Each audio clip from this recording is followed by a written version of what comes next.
everybody. I'm your host, Danielle, on my channel Hope Arising, and this is my guest, Henry Lee. He is a very good friend of mine.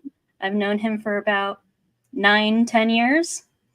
And welcome to my show, Henry. Thanks for having me. Yeah, absolutely. You don't know what you got yourself into tonight. I don't actually. I just on the link. Well, I know that you have a very interesting life story, and I thought it would be great to share that with everybody. So let's dive. Great. we'll let the audience be the judge of that. Okay. So let's start with, where were you born? Tell me about growing up. Yeah. So I was born in Illinois. Funny story how that came about. It was my father was born in Hong Kong, and he was told by his Jesuit priest, instructor, professor, whoever in college, there is a great land of opportunity. And if you want to go learn, make money, get rich, then I can hook you up. And so he told my dad all about this great land of opportunity called Illinois. So my dad traveled slow boat from China, literally, in his mid-20s, got picked up in San Francisco by a buddy of his who, no cell phones or anything back in those days, right? My dad is 85 now. So his friend stood on the dock near San Francisco. I think it was in San Francisco, and just waiting for the boat to arrive sometime that week. And fortunately, he was able to connect with my dad. My dad made it across to the great land of Illinois, and that's where he actually met my mom. So my parents met and married in Illinois. I was born in a little town called Bloomington, Normal. It's a twin city, and very close to all my mom's side of the family. They all still live there. My dad's side of the family, he brought his siblings and his parents over, and they eventually moved up to Toronto. So all of his family's up in Toronto now. All his side of the family, and my mom's side originated in Illinois, just like us. Mm-hmm. We sprawled to Ohio, and everyone spread around the world. That's how I ended up here in Ohio. My dad got transferred from Illinois State to Ohio State when I was younger, and I've lived here all my life. So I met Danielle at church probably, 10 years ago now? Yeah, about 10 years. Something like that. Yep. Yeah. Yeah. So fast forward, that brings us to today, but I'm sure you've got all the questions that fill in the gaps. Yep, absolutely, Henry. So tell me about growing up in Ohio. Brothers, sisters, parents. Yeah. So I have a lot of brothers. I call a lot of my friends brother. But biologically, I've got my mom and dad had 4 of us. I'm the oldest. So out of the 4 siblings, there's me, then my brother, and he's got 2 kids now. My sister and my youngest brother, and they've got 2 little kids now too. So I've got 4 nephews and nieces. We all live within like 5 minutes apart here in Dublin, Ohio. So I get to spend a lot of time with them. I'm going trick-or-treating with them tomorrow. Oh. And I think I'm going to dress up as a dinosaur. Or maybe Black Panther.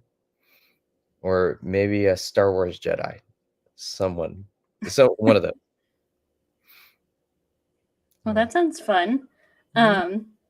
So, you may not want to talk about it, but I think it's important. Uh-oh. What are you going to throw at me now? Your mom died when you were really young. She did. Can you tell us about that? Yeah. Yeah, so my mom and dad, again, I was born in Illinois, got transferred. My dad got transferred over here to Ohio State, so we moved over here when I was about 5 years old. My mom was diagnosed with breast cancer when I was 8, and she fought it for 4 years. We thought that she had gotten rid of it, because when you are cancer-free for 2 years, then your chances of survival increase drastically. And so, as far as we were concerned, after a double mastectomy, chemotherapy to chase down any loose ends, and I think she had gone through radiation, lost her hair, and all that stuff too. We thought it was gone. And routine checkup later, 4 years, and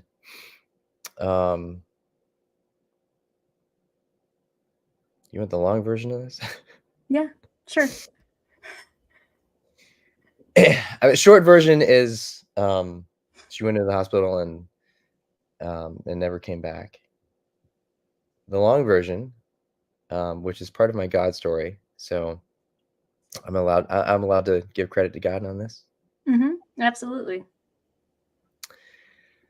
So I was But at don't tell how you came back, because that's a totally different part of your story. Oh, yeah, okay. Yep. So when we first moved here, when I was 5, my mom was pregnant with my little sister, and there was the doctor in the hospital. As my sister was being delivered, my mom says, "I need a church. We just moved here from Illinois. I need a Baptist church." So the doctor, just, I guess, frantically yelled out a name, and that's where we ended up going to church. On my mom's fast forward, my mom's last day there, she had become very involved in her small group there. She had us very integrated with all of the youth group stuff, the vacation Bible schools, the choir. I mean, you name it, we were involved in everything there. My dad considers himself Catholic. Doesn't really like go to Catholic church or anything like that. But he never set foot in our church. It was mom who was like, I jokingly call it the slave driver, that all 4 of us there. And on that last day, it was vacation Bible school. And I was surprised to see her in the morning, because she was supposed to have that routine checkup. I had been my first year as an adult, not really. I mean, I was 11 years old. But, big 6th grader here. 4'8", 101 pounds. Like, I was a big shot. I was on stage, and I was I had a character. My name was Buddy. Okay. Buddy.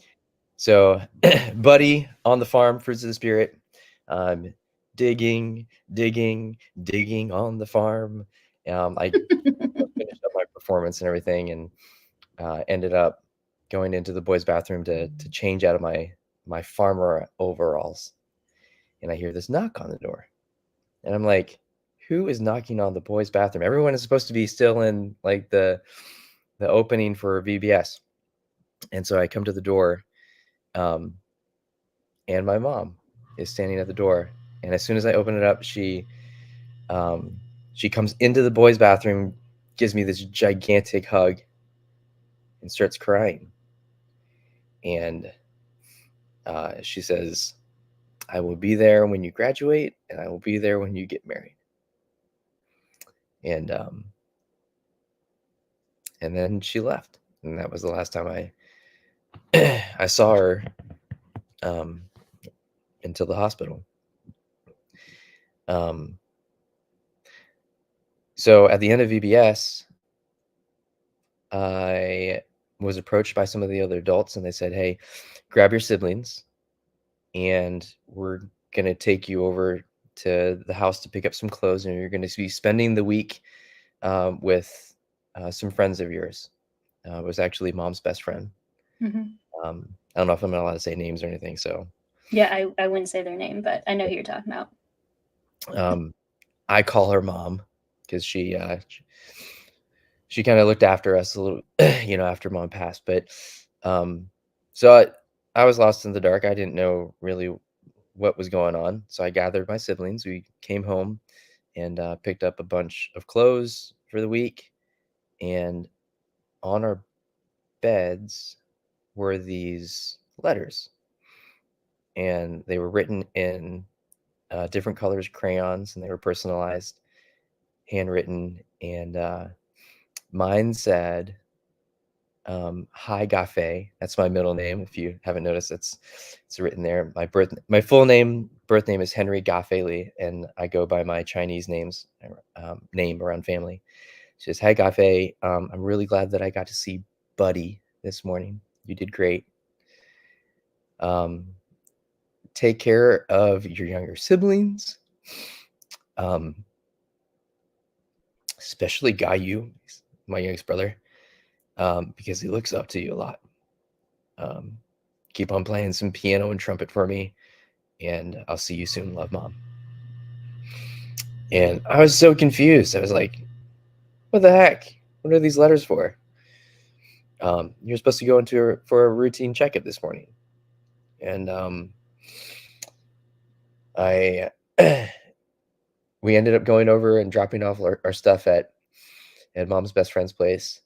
And then I kept on asking, like, where's Mom? And so I was granted permission to go to the hospital. And when I went there, my aunt was there, but she lives in Chicago. Like, what are you doing here? And she's standing at the door and she says, "Hey,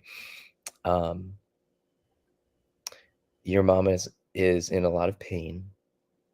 They did some scans and they found something fishy. And so they went into her lungs and they found it all over her lungs. And so they drilled a hole in her back and tried to cut out as much of the cancer as possible and suck it out. So she's still got a tube in her back and she's on her side. So when you go in there, just keep on talking. Just keep on talking because it's hard for her to breathe. It's hard for her to talk. And so it'd be great if she could just hear your voice." And so to this day, I cannot remember what I said. I just remember just spewing out a bunch of stuff and just kept on talking.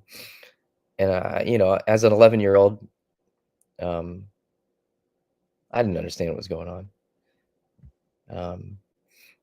But I knew that I was supposed to see her. And so when I left that night and spent the night over at my friend's place, we get a phone call the next morning, and apparently my mom had been sitting in her hospital bed at night with my dad next to her, and she all of a sudden told my dad, "Hey, I'm starting to lose my vision." And my dad starts panicking, and she starts telling him, like, "I'm starting to see stars and all these lights." And they're getting brighter and everything's starting to dim. And so my dad runs out to the hallway and he starts shouting for nurses. And by the time they came in, she had slipped into a coma. So I ended up going to the hospital, spending the next 3 days by my mom's bedside in intensive care. She was on life support, and just constantly like laying down my head next to her, and just they told me that that people in comas can still hear you. So I just kept on talking, just asking her to wake up. And slowly, different relatives started coming into town from Illinois, from Canada, all over the place, California. They all flew in, and I did. I just stayed there for the next 3 days until um, the doctor came in and pulled my dad aside, and you could tell, the relatives could tell. I remember um, my mom's oldest brother just kind of breaking down, falling on his knees next to her and saying, "You can have my brain, you can have my lungs, just wake up." And doctor told my dad that her body was rotting because she wasn't eating, she wasn't peeing, she wasn't filtering um, any of the poisons and toxins in her body, and that he suggested that we pull her off life support. That sometimes when you do that, then the body will, you know, jolt back alive. Um, not likely, but if she continues on the path that she's on, then she's already pretty much no function in her brain, and she'll be a vegetable for the rest of her life. So, yeah, saw my dad cry for the first time ever in my life, and the only other time that I've seen him cry is at his funeral, or at her funeral. But they took me out. I said my goodbyes, and they put me in this little room, and they just told me to stay in the room until someone came to get me, and they would let me know what happened. And so that was it. Someone came back and let us know. So that's how my mom passed. Me being the oldest of 4 siblings, just before my 12th birthday, I became mom. Right. I was, in charge of telling my siblings to brush their teeth at night, making sure they did their homework, receiving them from the bus and everything. And everything else kind of stopped in life. When mom was alive, she had me involved in anything and everything you can think of. I mean, she had me do the typical, baseball and soccer, and then the music. So I took piano lessons, for 6 years, but she also had me in ice skating lessons, gymnastics, which I hated because I was the only guy. I look back now and I'm like, man, if I could have continued, I could have been the only guy. But when you're elementary school, you just want to fit in. You just want to be like everyone else. That's also why Danielle calls me Henry, because I got teased as a little scrawny, skinny Chinese kid for my name being different from everyone else. Ga Fei, Ga Hu, Ga what? And so, when you're that age, you just want to belong. You just want to fit in. And so I started telling everyone, just call me by my first name. So anyone who knew me before would call me Ga Fei. And anyone who knew me after that point calls me Henry. I didn't know that. Yeah. So still a lot of people from church, those who knew me before, they still call me Ga Fei. Oh, wow. So after your mom's passing, you became a mom to your sibling. What else changed, like going into high school? How did high school really affect you after all of that you experienced? Yeah. Well, because, new responsibilities, wearing a bunch of new hats as a 11-year-old parent, right? We dropped out of piano, dropped out of soccer, no more baseball, no more gymnastics, no more anything. I I do remember at one point attending something called a band spread, and it was the high school marching band that came into our neighborhood, and they just set up in a big arch, and that played their halftime show. And I'm like, that's the first time I think I'd ever heard a band, and I started falling in love with the sound of a marching band, of the music. Mm-hmm. So I started trumpet, and oh, you know what? Oh, not true. My mom had taken me to that band spread, and so my mom introduced me to band. So I've been playing trumpet for a year. That's right, because that sign that my mom had written in crayon said, "Keep on playing trumpet." Yeah. Mm-hmm. So I continued playing trumpet. That was the only thing, because that was part of my classes in school, right? But everything else kind of stopped. Same thing with my siblings. And school was pretty atypical for me.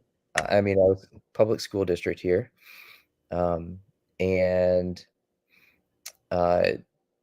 but because I was, in this new role, I was told, Mm-hmm. "Go to the grind, keep your head in the books.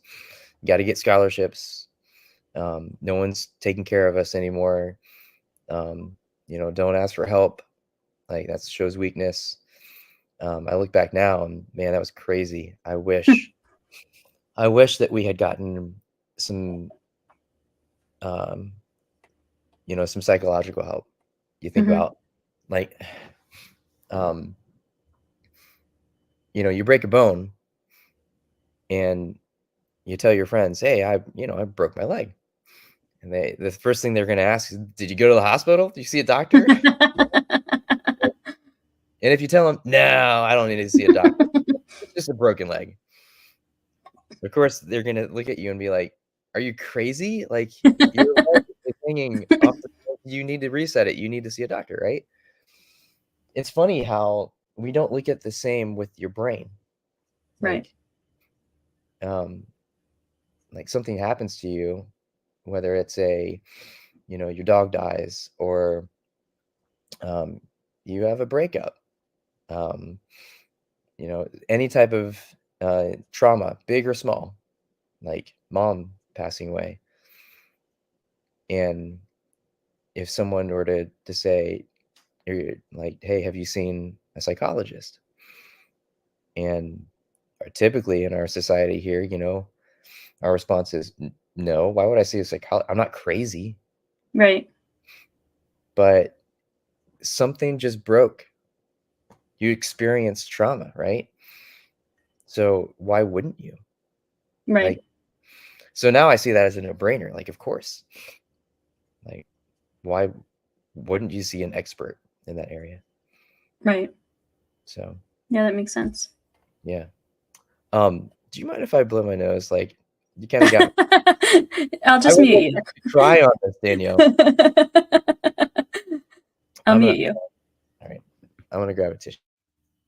Okay. I'm 3 for 4 for making people cry on my show. I don't know what this is about. Henry will be right back with us. I did. I muted it, girl. Thank you.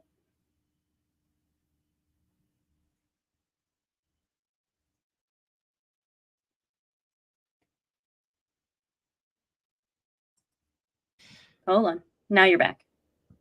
Okay. Thank you. Yeah, no, you were the third person to cry at my show, and there's been 4 people, so. This is pretty good track record there, Danielle. Right? um, I'm so, playing volleyball after this, so when people ask me, "Hey, there what you happened go. to you? Where you been?" I'm like, "I I was on YouTube. was being interrogated by Danielle." Okay, so tell us about college. So you went to college. Mhm. Where did you go? What'd you study? What'd you do? Yeah. So after am I allowed to say names of places? You can tell the names of colleges. Yeah. Okay. So finished up here in Dublin, and I got a couple scholarships down at Ohio State, and of course my dad working for the university, he ended up getting us half off tuition right at the top. Um, and so a lot of my stuff went for room and board and the rest of the college and stuff like that. So um, at Ohio State, because I had practiced my butt off um, on trumpet, I had made my way to the top in Dublin here, and I had been training for a couple years for Ohio State. So I ended up trying out for the band, and made it into T row, the trumpet row, and that became my new family. So um, when school started, then I had already marched at a couple games, had a bunch of upperclassmen friends, um, had all my textbooks like either given or sold to me by my upperclassmen, and I already had a routine going on. Was already moved into the dorms early, so that was almost seamless. And being around Ohio State and my dad working there, um, then it made the transition a lot easier than a lot of people would imagine. Hmm. And so, uh, I started there knowing that I love science. And ever since I was younger, my parents, and maybe this is a birth order thing or more of a Chinese thing, but you're told what you're going to be when you grow up. And Oh so, wow. firstborn, he's going to be the doctor. We need a doctor. And naturally, I was the one who leaned towards the biological sciences. That came natural to me, and I enjoyed it. So they coined me as the doctor. Um, and that probably, I mean, as long as I can remember, probably 4 years old. I mean, my parents would tell our neighbors and our relatives and anyone and everyone that, oh yeah, like Gaffe is going to be the doctor. Uh, and then we needed an engineer in the family too. So my brother became the engineer, and we need a lawyer. So my sister was supposed to be the lawyer. Sorry, I'm going to turn my notifications off here. Um, so doctor, um, engineer, lawyer, and then the youngest, he was too young, especially when by the time mom passed. So he got off the hook. He was not told what he was supposed to be. So I entered high school and college knowing that I was supposed to be a doctor. Hmm. Went through all my biochemistries, molecular genetics. I can't tell you how many chemistries and analytical chemistries and PChems and all that I took. Um, and of course, all the biological sciences with microbiology and all that. Um, so I graduated, um, and naturally went into um, you know med school mode. So studying for the MCAT and trying to get experience. Um, volunteering over the hospital, trying to find internships or uh, volunteering uh, as a graduate assistant, but as an undergraduate, just trying to get my foot in the door. Hmm. It was a girlfriend at the time. She was also in the band, so we spent a lot of time together with everyone. When you're part of that family, of that band family, that's you live, eat, drink, sleep band. Right. And she saw that I, as a teaching assistant with the biological department, had been doing that for 4 quarters at the time. Um, Ohio State was still on quarters back then, so that dates me. And how I was always teaching people on the band field, um, and just different situations that she suggested going into teaching. Hmm. And I remember when she brought up that conversation, I feel awful now, but I remember throwing it back in her face and saying, "Don't ever bring that up again. Do you have any idea how much less I'd make as a teacher?" It was an insult, right? Hmm. Um, but she was an awesome person, still is an awesome person, and she didn't give up. She actually did the research on what it takes. Um, she looked at the master's degree at Ohio State, and she found out that it was ranked number 9 in the country. Um, she put all the information, printed out, put into a folder, kinda slid it over to me, and then ran the other way. And I'm grateful she did that because I probably wouldn't have taken the effort into looking into, what it takes to apply, to sit for the GRE and all the scores and all that kinda stuff and experience and resume, all that. So I ended up putting all that together, did not tell my family, um, I didn't tell anyone with fear of being shamed or disowned, which ended up happening anyway. But, I applied, I got in, and I figured, "Okay, well, if this is God's plan, then maybe, maybe I'll do it." Um, and so since I was accepted in the program, I ended up, showing up to class the first day, and it was cool. I actually really enjoyed, um, everything about the cohort that I was in. Um, Ironically, the classes were okay, but when I got into the field and doing all Hmm. the field experiences, all my student teaching, um, man, I had no idea. Um, it was so fun just working with those kids. My first field experience, um, was with a bunch of 8th and ninth graders, uh, over in Hilliard, and so I Okay. did my first student teaching over there. I did another student teaching, in Columbus Public, with a bunch of 8th graders down there, um, and then occasionally I'd work with the 6th and 7th graders, and then my last assignment was at my alma mater, where I Oh, wow. graduated from at Dublin Coffin, and loved that too. So it So, was, how did you tell your family, though? and I didn't. I eventually did. I eventually did. Um, I While my dad didn't directly say that he was disappointed, I could tell. It was almost like it was a it was defeat. It was me throwing in the towel and not going for my what he calls the terminal degree.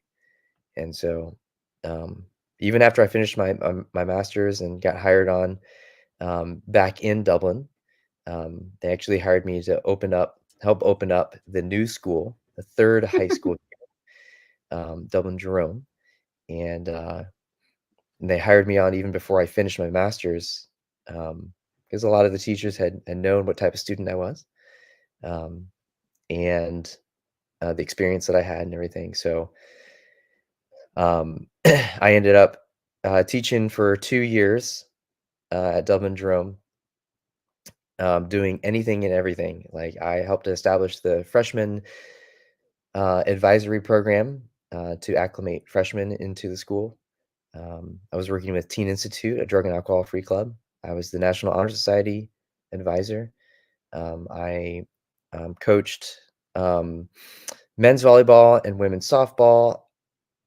I was an assistant marching band director for the High Winds, um, the brass and the woodwinds as well. Um, I led biology club, medical careers club, you name it. I was the young teacher, energetic, with, no kids, no commitment. Right. So, you were Uh, teaching everything and anything that they wanted you to. yeah, but my real job was teaching biology, chemistry, and environmental sciences, right? Um, and some of those were I got a small stipend, and most of them were free. I was just volunteering my time. Mhm. I was even a speech and debate coach. I didn't know about debate. But I remember the administrators came to my room and said, "Hey, speech and debate team made it all the way to states." And I'm like, "That's great. Why are you telling me?" They said, "Well, they did it without an advisor, which means they're illegal. Oh my gosh. They need to have a staff member on record as their advisor in order to go to states or to be a club." Mhm. Um, and so, um, we were hoping that you could be the advisor. I'm like, "Well, what's the commitment?" I said, "Well, the season's over. States is this weekend. You would be traveling down there for a couple days, Thursday, Friday, Saturday, Sunday, um, later on this week down to Cincinnati. And, it's not much. You just gotta advise them. We'll take care of your expenses. You just tell us what hotel you book and all that stuff."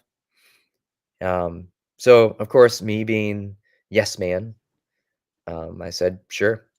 So made up my sub plans and everything. Went down there. What I didn't know was that I had to judge the other contestants from the other schools.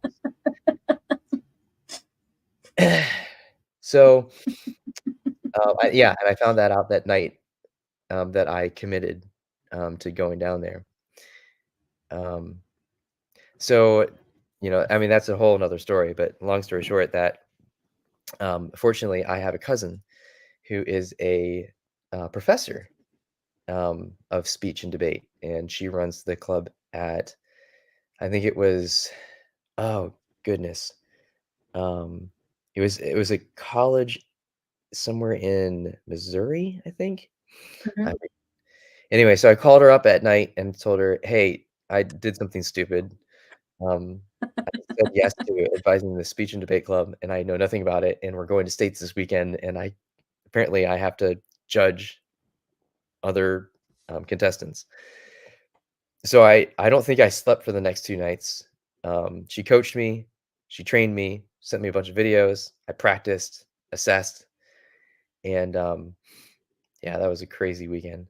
So anyway, all that being said, um, I had I was probably advising about 10 different clubs. I was coaching 2 sports. I was a marching band director, and I was teaching, a full day of school, every day.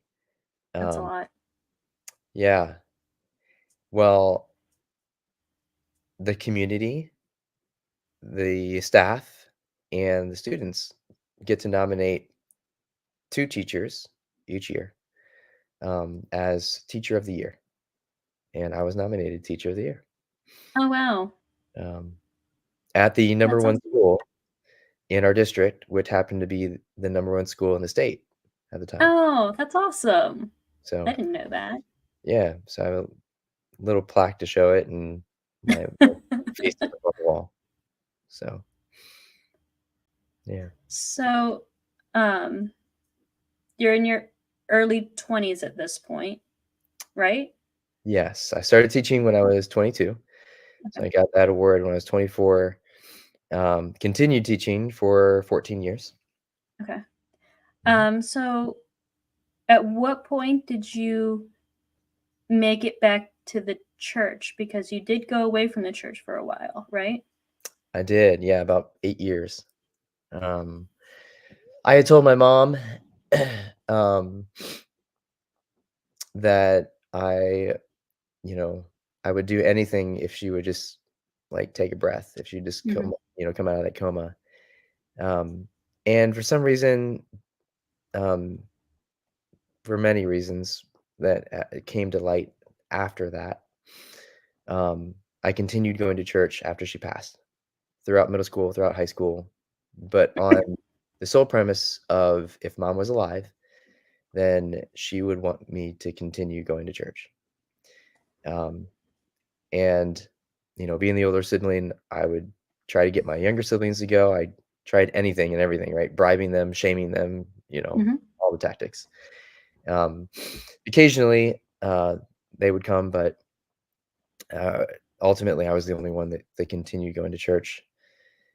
When I graduated from high school, I figured, well, if mom was still alive, then she would give me the option of whether I needed God in my life or not. And I decided, nope, I made it into OSU, and life is good.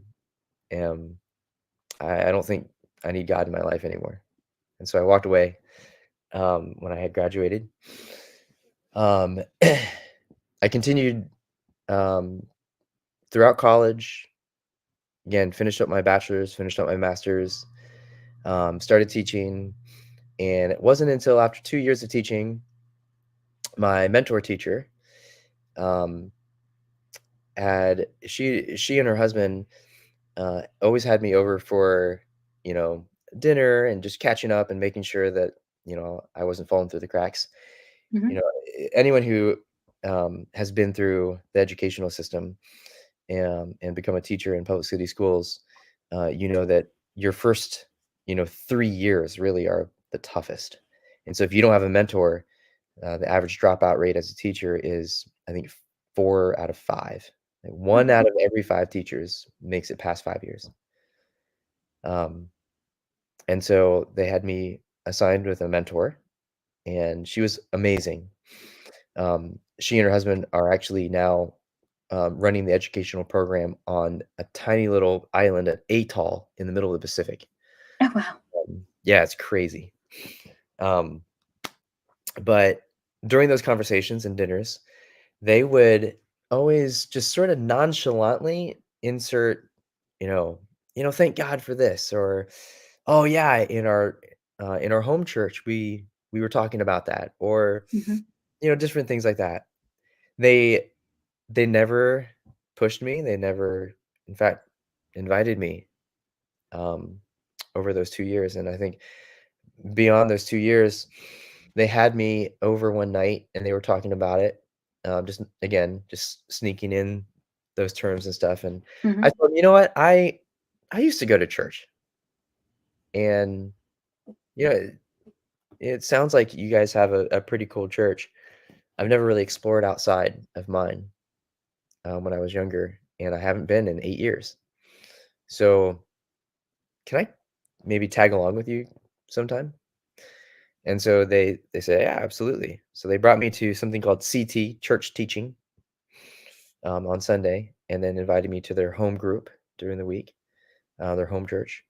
And I remember that first day that I had gone into CT. Um, then they were talking about, hey, after church, everyone come out to the patio, and we've got hot dogs and chips and pop and all that kind of stuff. And apparently they do this every Sunday. So I'm like, man, this is a cool church. So went out there, and for $1.50, you get a hot dog, chips, and a pop. Like, all Oh right. wow. And uh, they would, people come up to you all the time and we're asking, so how do you know, your mentor teacher and all that kind of stuff, um, and what kind of stuff do you like to do and stuff? And I told them, well, back in the day at Ohio State, I was in the band, as we did everything together as a band. So we would play flag football, we'd play beach volleyball, we'd play softball, all that stuff. And this really tall dude overhears me and says, "Dude, you play volleyball?" I'm like, "I mean, not really," but he says, "Great, I need another player on my team."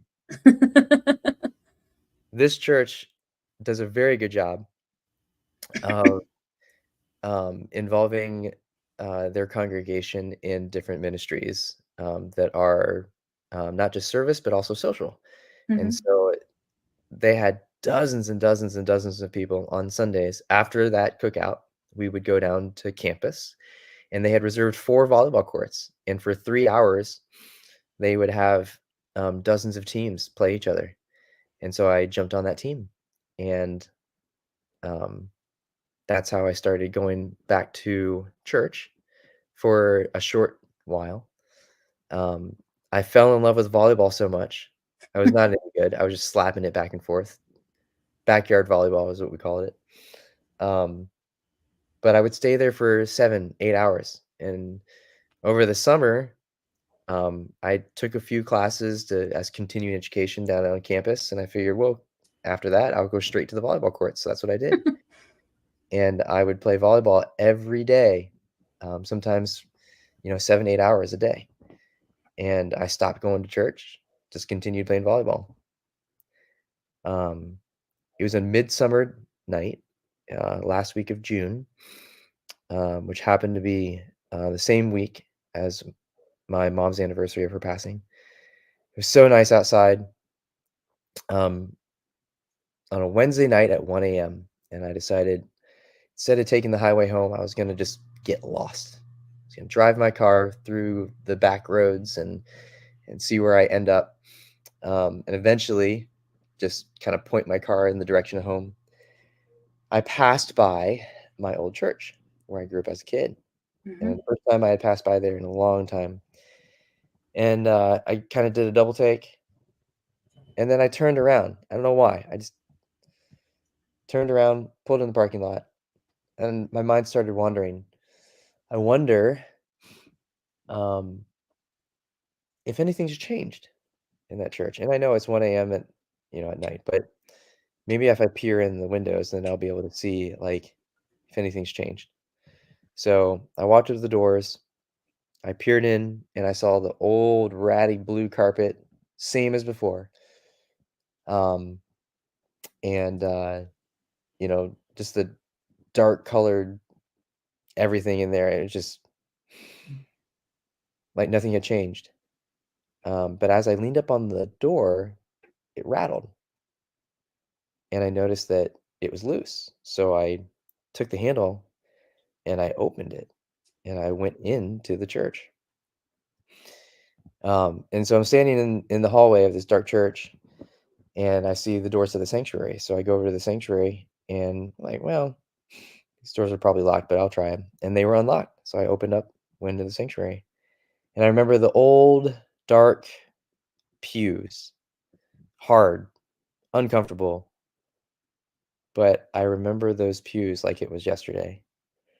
And I just went over and I sat in the same spot of my mom's last Sunday. So the day before um, VBS started, right? Because VBS is during the week. Mhm. That Sunday, her last Sunday there, we were sitting in those seats, in those benches. Um, and my mom got up from the pew in the middle of the church service. She walked down the center aisle and just collapsed on her knees at the foot of the stage, which had a huge dangling cross hanging from the ceiling. That was one of the signature things of our church. Mhm. And she just started bawling um, and wailing. And me, as an 11-year-old kid, seeing my mom do that, thinking, oh my goodness, everyone is staring at us. Like, Mom, what are you doing? Like, this is so embarrassing. Um, all these people started getting up and going to the front and kneeling down with her and putting their hands on her and everything, um, and crying with her. And of course, at 11 years old, you don't understand that, right?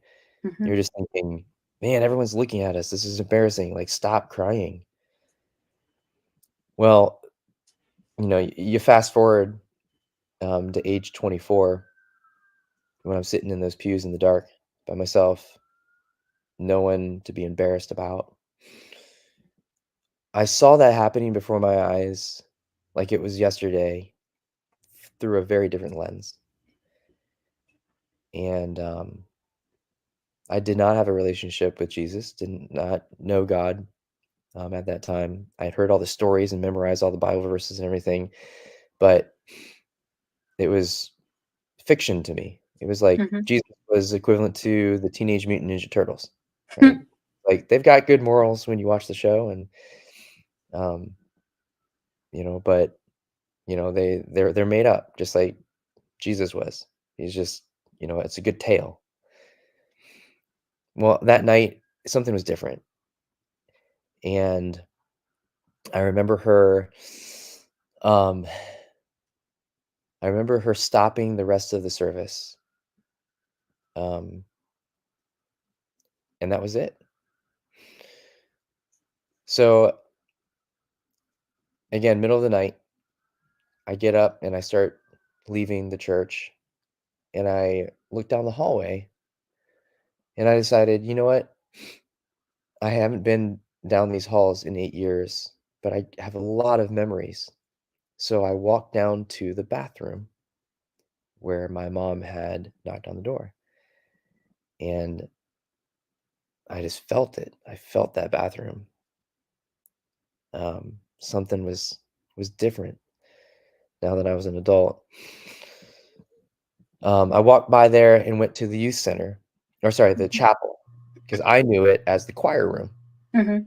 And I looked in those doors and I saw, instead of choir robes in there, I saw a pool table and ping pong table, and there were no choir robes. So I went in and I see these TVs all over the place and game consoles and all that kind of stuff. I'm like, wow, this is a really cool upgraded choir, right?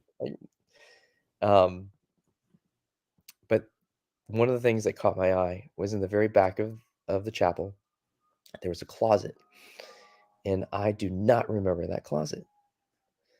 Um, when I was younger, it was covered by choir robes, but now there were no choir robes up there, so it was completely exposed. So I open up this closet door, and I see these dark steps that lead up behind the chapel stage. Mhm. And being afraid of the dark, it still baffles me how I stomached the courage to walk up those steps. But I did. Walked up those steps to explore, and at the top of those steps, I found all these costumes from our musicals and our plays and everything that we did when we were younger. My mom was a stay-at-home mom, and so she was the one who created, who had sewn, who had made all those costumes. And it was just really cool to see that the church had kept all of them stored up at the top of this closet. And then I look and I see all these folders and folders and folders and cabinets and stuff of Sunday morning worship programs. And I thought,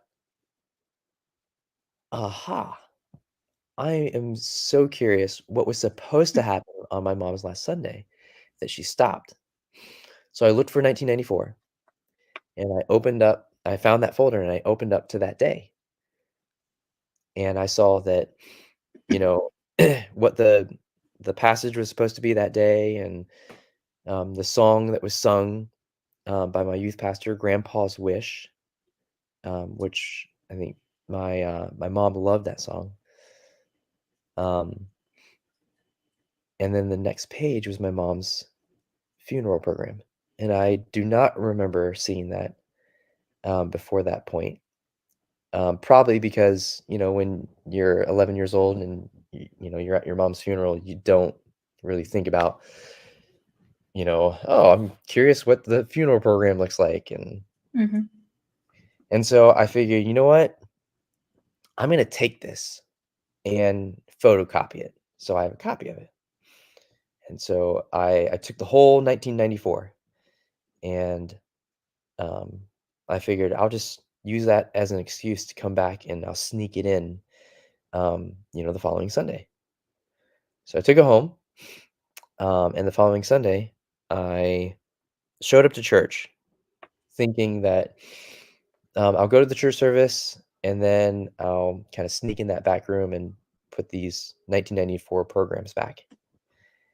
And I remember walking up to those doors on Sunday morning thinking, this is stupid.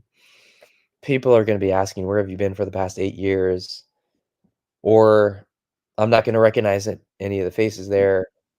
I should just go home. So I turned around, started going back to my car, and I remember turning back and forth, and back and forth, and back and forth. I must have looked so silly. Um, but for some reason, I stomached up the courage to walk up those steps and go into those doors. So I did. And I remember as soon as I opened those doors, um, my childhood friend, where we had stayed when mom was in the hospital, or my siblings had stayed, Hmm. he dropped mid conversation, ran over to me, gave this gigantic hug. And so did all these other families that saw what was happening. And it felt like I had come home. Hmm. I was invited to sit with them for the church service. And what is crazy is that was the first Sunday of a sermon series of the prodigal son entitled Homecoming. God has a sense of humor, right? Right. So after the service, my friend invites me out to Chipotle to, um, just to catch up. And he and his girlfriend, this was her first Sunday as well. Um, they had talked about starting a Bible study. And so they asked me, "Hey, would you like to start a Bible study with us?" And I'm like, "Dude, this is my first day back in church in 8 years. Like, who am I to start a Bible study with you?" He's like, um, "Just come, just hang out, and it's just gonna be like 3 of us until we start growing it." So, because I respected and admired him so much, I decided, all right, Wednesdays Bible study. So we continued doing that. We grew the group, and every Wednesday night after everyone would leave, I'd stick around. Always be the last person to leave, and he and I would catch up. 6 months later, uh, as I'm the only one left and I'm about to leave, he says, "Hey, I've been meaning to ask you. So you disappeared for 8 years, and then all of a sudden you're back, and you have been consistent every Sunday. You've been consistent every Wednesday for the past 6 months. What brought you back?" And he was there when mom passed. Again, his mom was my mom's best friend. Hmm. And so I told him about the me playing volleyball 6 months ago and driving aimlessly through the night, passing by the church on a Wednesday night at 1 a.m., rattling the church doors, and ended up going in, going through the sanctuary and sitting down in the pews and reliving that memory of mom's last Sunday, stopping the Sunday service, walking down the hallway past that bathroom where she hugged me that last time, walking into the chapel, um, and seeing the door that was hidden by choir robes, going up to the very top and seeing the costumes that mom had made and the programs that were sitting there next to the costumes. And this friend of mine, he is a talker, um, but he didn't say a peep during my entire story. And at the very end, he says, um, "I know that was God that brought you back. I know it was God that brought you back because there's no reason why those church doors should have been unlocked at 1 a.m. on a Wednesday night in the middle of the summer. I know that it was God because those sanctuary doors are always locked as well. We have expensive bell sets, we have all the audio visual soundboards and projectors and all that stuff in the sanctuary. You should not have been able to get in the sanctuary either. I know that was God because the chapel is now a youth center and I work with the youth. We have all the expensive, you know, Xboxes and PlayStations and all that kind of stuff in there. Um, and I locked those doors. You should not have been able to get into the youth center. I know that was God because that back closet is where the Japanese congregation keeps all their financial documents. That closet is always locked. I know that was God because those costumes that you spoke of that your mom had made decades ago are no longer there. We just got rid of them. We gave some of them that were still usable to churches, and the other ones, we tossed them. So those costumes stayed up there collecting dust, um, for how long? Just for you to see them before we tossed them.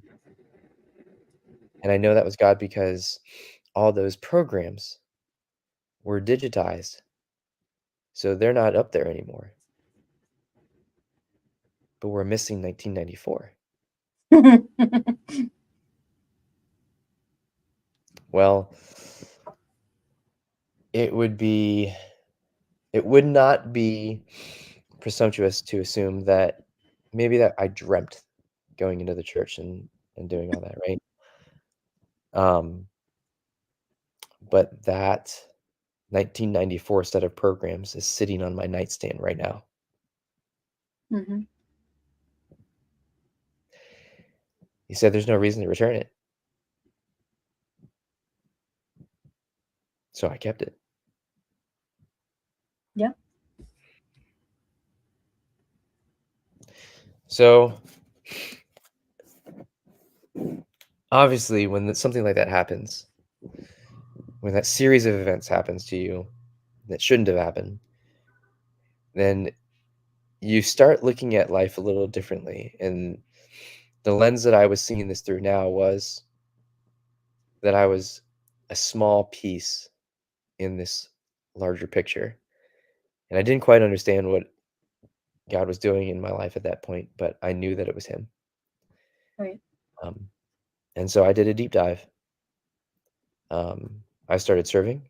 I started working with the youth alongside my friend, um, and started getting into prayer more, reading my Bible more, getting more plugged in to the small group, which we call a discipleship group, um, and truly became a disciple.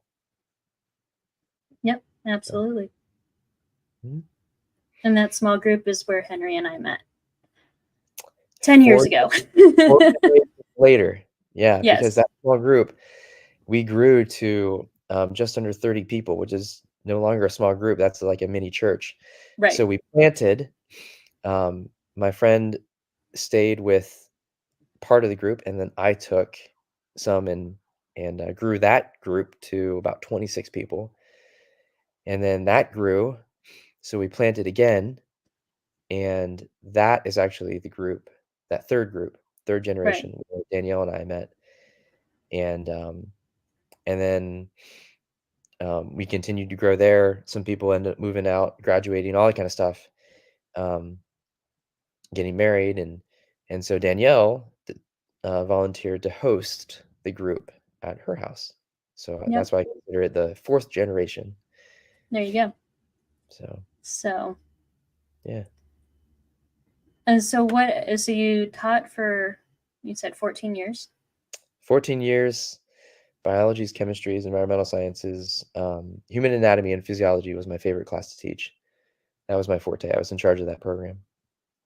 Why was that your favorite classes? You know, there's something about, um, the human body is applicable to anyone. If you're living and breathing, like, then the stuff that we teach in that class, it matters, right?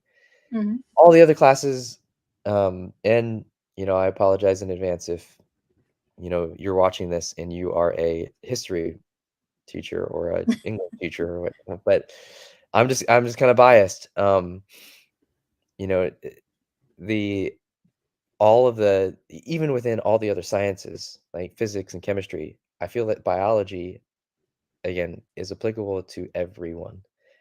Um, and while I was teaching that, I was introduced to nutrition, And that rocked my world because I'm like, why isn't this in our curriculum? Because that's even more applicable to Mhm. everyone. I mean, and I started learning about, preventing disease using food instead of all the pharmacology stuff that, I had gone through in the analytical chemistry and the physical chemistry and all that kind of stuff.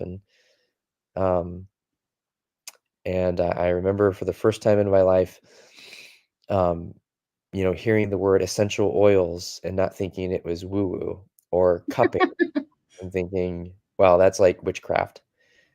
Um, and, all these different kind of modalities, if you will, or what we often refer to as alternative medicine, right?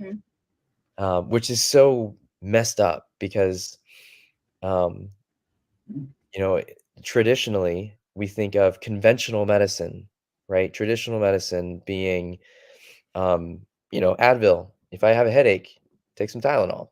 If pump yourself up with some painkillers so you don't feel the kidneys dying, right? Mhm. And it's so flipped upside down because that's our go-to. In fact, the definition of Western medicine is treating disease using surgery, chemicals, or radiation. Now, if you think about that, that has nothing to do with prevention. That's nothing to do with health care, right? It's everything about sick care. Like, let's wait Mhm. till you get sick because you have to have a disease in order for us to treat you, treating diseases, right? Using these three things. Where in surgery, using chemicals and radiation, is there preventing heart attacks and strokes or reversing diabetes or delaying Alzheimer's and dementia by, you know, healthy lifestyle habits? And, starting to learn that, my friends who had gone through med school, um, they get, maybe 2 days of nutrition and it's just skimming the top, right? Everything else is pharmacology. Here we have a drug for this and we have a drug for this, and you need a drug for this to take care of the side effects that this drug will give you. Um, and learning all the contraindications, the drug interferences, and like that's what med school is about. Mhm. And I'm not dissing doctors. Like I'm very grateful for the medical advances that exist today. If I get hit by a bus, then and my arm falls off and I'm bleeding out, like yeah, give me a tourniquet. Um, give me some sort of painkiller, shoot me up with morphine or something. Don't feed me a banana and Right. say, hey, potassium, and it's gonna, you know, muscle cramps, like you know. Um, but what I've learned is Western medicine is meant for emergency. It's meant Mhm. for if you a band-aid, if you will, right? So you after you're diagnosed with a disease, then you try to take something that's broken and get you back up to regular, if there is Mhm. such a thing as normal, right? Um, and during my last year of teaching, I started doing another deep dive because that's what I do. And then I started looking into how to prevent disease using natural things that God put on this planet. And that's where I was introduced to herbs, to plant powders, to the power of fruits and vegetables, and learning that it's not that fruits and vegetables are good for you, it's that they are so good for you, they could save your life. And learning all these different lifestyle changes um, that you can use to combat the cancer before it happens, before it develops and starts metastasizing. And, Mhm. you know, it's ironic because there's a couple companies that I started learning about, and most of these plant-based companies, whether it was oils or plant powders or anything, um, they all pointed to lifestyle and Mhm. pretty consistently looking at different philosophers of the past saying that let food be thy medicine. Um, looking at like 80% of chronic disease can be thwarted, slowed down, or even reversed using lifestyle. And most of that 80% of lifestyle is what we put in our bodies Right. because everything that our body is made of, like even if you touch your skin, what you're touching is what you ate 28 days ago. Like from the moment that you were born to the mass that we are today, it's not from what we breathed in, it's not from what we're touching or putting on our bodies. All this mass, all this matter came from literally what we ate. You are what you eat. And Mhm. so that's what I teach, fast forward to today. Right. Um, so Well, let me go back a little bit. How did you get interested in this aspect instead of teaching? Because you left teaching for this. I did, yeah. So that's kind of a unconventional way. I met this girl on eHarmony. Teacher out, and I told you. Um, she was a teacher out in DC, and I was a teacher out here in Dublin, and so naturally we hit it off and we started talking. We actually took 4 years before we actually started dating. Um, and she was all about plant nutrition. She had a father who had dealt with cancer. It was late stage cancer, and he was given a very short amount of time to live. It was something like a month. And her father and mom, um, and her siblings, her twin sister and her brother, they all like quit their jobs and they all started looking up different ways to help their dad. Um, I don't even think he went through any type of treatment because he was so late stage. They said, just enjoy your life right now that you have because um, we can't help you. And that's Western medicine for you, right? Mhm. But the family decided, we're not going to give up on dad. And so they started doing their own research, which can sometimes be a dangerous thing, right? Mhm. Diagnosing yourself with, with WebMD, and all of a sudden you've got syphilis or something, right? But the underlying theme that they found in all of this research that they did, all these different diets, was a plant-based diet. And so they started getting rid of meat. They got rid of sugar. They got rid of dairy, which is ironic because those are the three things that my mom was told to stop eating when she was diagnosed with breast cancer. Mm. What I didn't know when I was younger, that I do know today, is that any animal products, whether it's meat or it's dairy or even eggs or whatever, you know, is when it breaks down in the body, then it turns it acidic. It drops the pH, which is great for inflammation. Cancer thrives in that environment. Sugar feeds cancer. In fact, if you were to take a petri dish and take the cancer cells separate from the body and put them in a petri dish of sugar, then they would sustain themselves. They would eat the sugar. Mhm. Um, and so that's what they did. And someone introduced them to plant powders, and um, it was easy. It was convenient for them. They had plant powders in a capsule form, and that's what they did throughout the day, along with all these other lifestyle changes. And he lived longer than the month. In fact, he lived several months and then a year, and he continued. And when I met him, he had been living for 10 years after being cancer free. Cancer disappeared. Um, So he was diagnosed late stage in 2002, and he lived for an additional 20 years past when he was told he was supposed to die by Western medicine. Mm-hmm. Um, so this story was so inspiring. I got to hear him share it in front of like 2,000 people alongside other doctors. There was a Harvard medical doctor who works with a bunch of Olympians and professional sports teams, and he spoke. His title of his talk was scalpel, like a cutting scalpel, right? Surgical scalpel, Mm-hmm. to scalpeled apple. And he talked about how, um, you can go from the sick care system to the healthcare system, which is Mm-hmm. food and all the things that food can do for you. What apples and peaches and pineapples and dates and cherries and mangoes and then the vegetables and the tomatoes and broccoli and kale and spinach and all the different phytonutrients that we should be getting in our diet, but we don't.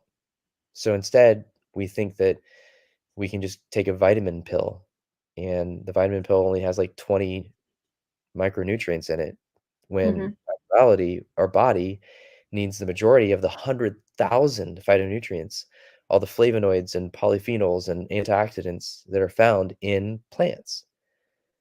Um, all of this totally rang with me because, like, I knew the science, Right. but I'd never been introduced to it in the context of nutrition before. Right. Um, and so putting those 2 together, it was naturally it was a perfect fit. Um, and, when I learned that, this could be a lucrative business, that I could, work for the business, build it up, be a 1099 self-employed, get health benefits and all that kinda stuff through the company, and I'm like, "Well, I'm gonna work my butt off to build this business on the side, Mm-hmm. through my last year of teaching." Um, and so I made my way to the top of the commission ladder by the end of uh, that school year, um, and I retired from teaching. Yeah. So Well, Henry, I don't want to get into that this week. I want you to come back next week and tell everybody about that, because it is so important, that and your life coaching and other things that you've been doing. Like, all of this ties in together, and it would be a shame to parse it together between two different episodes. I I wear a lot of different hats now, and I You haven't do. even told you. I haven't even told No, you the you do. secret of it yet. Um, So, but before we go, can you mhm. show us the tower garden that you have at your place? Because this is part of Oh, what he got into. yeah, yeah, yeah. I tell you what, I'll show you the one that I have outside next time when it's lighter Okay. out. This one I'm tearing apart actually. Oh, you're My tearing it apart? Yeah, because um, what I didn't tell you is because of the job that I have, I can work remote. I can work anywhere on the planet as long as I Right. have access to Wi-Fi. And so I am actually leaving on Friday, um, and I'll be back in Ohio for 2 days in November, Oh, jeez. before I go Of to course you Italy. would be. Yeah, so I'm gonna be traveling around Canada and Italy, um, until the middle of December. That doesn't surprise me at all with you. So, yeah. Does anybody have any questions for Henry right now? Um, there were some great comments that came in. Um, it's like they don't call Western medicine practice for no reason. Mm, Um, God Rides a Harley said, coming home is the perfect description when you were talking about coming back to the church. Um, and then Eddie Block, he was saying that he was so sorry to hear about your mom. He had a kind of similar story with his dad. mm. Um, God Rides a Harley wants to say, ask you, do you have any books? Or do you recommend any books? Maybe that would be a better question. Henry has not written any books yet. Who asked that question? God Rides a Harley. That is a funny story I can share next time. It's a I really have funny not written story, books. actually. Yes. Danielle knows me. She calls she and the rest of our D group, they call them Henry stories. There's a lot of them. Long story short, I signed up for the wrong conference, and I ended up going to an authors conference, and people asked me, I don't know how many times, dozens of times, "What book did you write?" Or, "I didn't know you wrote a book." Like, I didn't either. I actually registered for the wrong conference. But it was a God thing. So I will be writing a book eventually. Don't know when. Um, Books that I would recommend, um, Atomic Habits by James Clear. That's really good. That's how to change your lifestyle. Um, I think oftentimes we hear this phrase, knowledge is power, but it really isn't. Knowledge in action is power. Like, I know that, um, is eating donuts is eventually going to cause me to have a heart attack. Um, but if I don't stop eating donuts, just because I know that donuts are bad for me, then it's not really powerful. So James Clear's Atomic Habits teaches you how to break the bad habits and replace them with healthy ones. And of course, you choose whatever healthy habits you want to replace. Mhm. Uh, Um, that's a really good one. Um, Anything by Brene Brown is really good. She teaches about vulnerability and the power of um, dropping your walls to connect with people. And we can talk about this next time. I love connecting people. I am a people gatherer. And I didn't discover that until I left the classroom and stepped into what I'm doing now. Um, there's something about the human need to belong. We have um, these needs. We abuse that word need a lot. We don't need, um, cheeseburgers, or we don't need clothes even, right? We do need to eat. We need to drink. We need to sleep. If we don't do those three things, you will die. But the Mhm. fourth thing that a lot of people leave out is you need to belong. If you don't belong, then, like, for instance, a child that is not hugged, is not touched, doesn't have that physical contact when a child is younger, um, will die.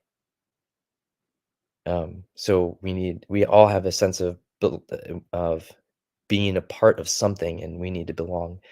And so that's one of the reasons why I'm so passionate about that. So anything Brene Brown is really about connection, but she talks about getting rid of shame um, and dropping into vulnerability a lot, and authenticity. Um, as far as health wise, and I can go into this more next time. Mhm. So I'll give you a little preview. And it's called the Blue Zones. The blue zones. Blue Zones. Yeah, Blue Zones. Um, it actually originated um, out of the China study, which is another huge book, lots of data. I wouldn't recommend reading that one unless you have several years and like to Hmm. fall asleep when you read. But it's the largest biochemical observational study that has ever been done in the history of humanity.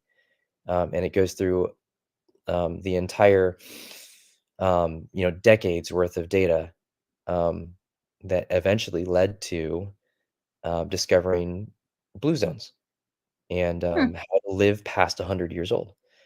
So that's what I Oh, do now. wow. I help people live past 100 years old. We all have a choice um, of whether we want to live past 100 or die before reaching 100. It's literally a choice. And that's what I teach people to do now. And that is a good preview for next week. You're welcome. uh, Thanks for the question. yeah. Any other questions for Henry before we wrap this up tonight? Oh, I will add too with the blue zones. Mhm. if you don't feel like reading, because sometimes I'm not a reader, I watch stuff or I listen to things, right? Mhm. They do have Blue Zones was turned into a documentary, and so you can watch that documentary. I think it's available on Netflix. It's available on a couple other streaming stations. But if you just look up Blue Zones, and it's a series, um, and it teaches you basically how to live past 100. Interesting. Mhm. Digga asks, so why do people think it over after a certain age? Think it over. Think it's over? Can you clarify that question?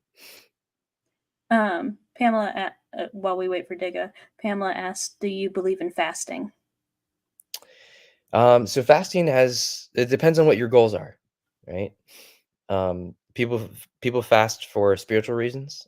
People fast for health reasons. Um, so whether you're looking at physical health, spiritual health, mental wellness, um, fasting can be a great thing. Intermittent, short periods of time. Um, but fasting can also mess your body up if you don't do it right. Um, yeah, I can go more in detail with that. That actually is more aligned with what I do today in my business, and so I can talk in depth about fasting next time if you want. Yeah, that'd be great. Um, she clarified to say, think it's over. So why do people think it's over after a certain age? Yeah, yeah. Um, well, I give you like an example, right?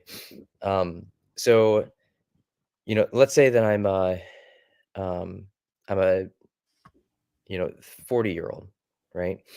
Somewhere around um, you know back in my 20s, I realized, man, I can't run as fast as I used to. I can't eat like I could. So I make a little changes. I hear different things, but there's a lot of confusing things out there. And so throughout my 30s, I had made some of those changes, but now that I'm 40, I've recognized that no matter what I do, my body is like starting to slow down because I the fact is that um you know you can't just change one thing. You can't just go on diets. It has to be a lifestyle change. Hmm. And there's so much temptation out here. Um, for instance, fast food, right? It's so easy and convenient and cheap to stop by any of the four restaurants that are at the corner of my road. We've got a McDonald's, a Wendy's, a Burger King, and a Tim Hortons. Before you go into any of the shopping centers, those are what you have to pass by, and that's what you Hmm. smell, right? And so you're tempted to get that rather than going to, a First Watch or even Chipotle, which is healthier than that, right? Um, so all of these fast food chains, they have gone through along with all the junk foods, right? They hire scientists to find out what makes the human brain addicted to these foods. What types of chemicals can we sprinkle on them in order to get you hooked? And so once you pop, you can't stop. Hmm. And I can give you more details about this next time. But a lot of people don't know that that was actually funded by the tobacco industry. So back in the day when cigarettes were a thing, right here in Ohio, you're not even allowed to smoke inside a building anymore. But that was a thing, right? I mean, it was the cool thing to do. It was you see all these people that look great and healthy and stuff, and they're all smoking, Hmm. and then when they started, finding out that these long-term effects of putting all these carcinogens in your lungs was causing, not just lung cancer, but anything and everything, yellowing teeth and heart attacks and strokes, and then um, the tobacco industries saw the writing on the wall. They're like, we're not going to survive this, so we're going to start investing into food companies. And they started going into things like Doritos and Literally, some of these companies, what they'll do is they will sprinkle on a certain chemical, have you eat the chip, and then put you through a brain scan. Um, and then they will measure and see the where that little change that they made, that independent variable, activates different parts of the brain. Um, Oh, wow. so now they can see this chemical shot like activated the brain with all sorts of dopamine releases, and now this person like really reacted positively to the chemical that we dusted on the chips. Huh. Let's put that on our Oh, wow. Doritos. Um, and they get to pour all this, money into Super Bowl commercials and stuff like that. You know, you Mm-hmm. you you see a lot of those commercials on the prime time, right? Mm-hmm. The majority of them are either junk food or fast food or pharmaceutical advertisements. Right. That is messed up, right? Mm-hmm. Like, you'll never see an ad on the Super Bowl for eat more apples and peaches and pineapples, you Right. know? It could save your life. No, they're gonna put all these, drug company commercials that pay millions and millions of dollars, um, that show happy, healthy people out there, and then in fine print, they rattle off as fast as they can, may cause heart attacks, do not take if you're pregnant, it'll kill your baby, talk to your doctor if you have a history of heart attacks and strokes, and may result in death. Right. And then all of a sudden we think, "Holy smokes, I need that drug because I wanna be Right. like those happy grandparents holding their babies." Please, go to your doctor and ask your doctor about this. So, Right. I it's yeah, I can go again, I'll go more in depth with this next time we meet, but, um, it's funny that, we produce the most pharmaceuticals, more than any other Mm-hmm. country. Right. We also consume the most pharmaceuticals in this country than any other, and we say that we Mm-hmm. are the richest country in the world, but we are the sickest. Yep. We're the most unhealthy. Mhm. Yeah. So, Well, thank you again for coming on, Henry. I don't want to keep you from your volleyball game. But thank you, everybody, for joining, and hope to see you guys back here next week. all right.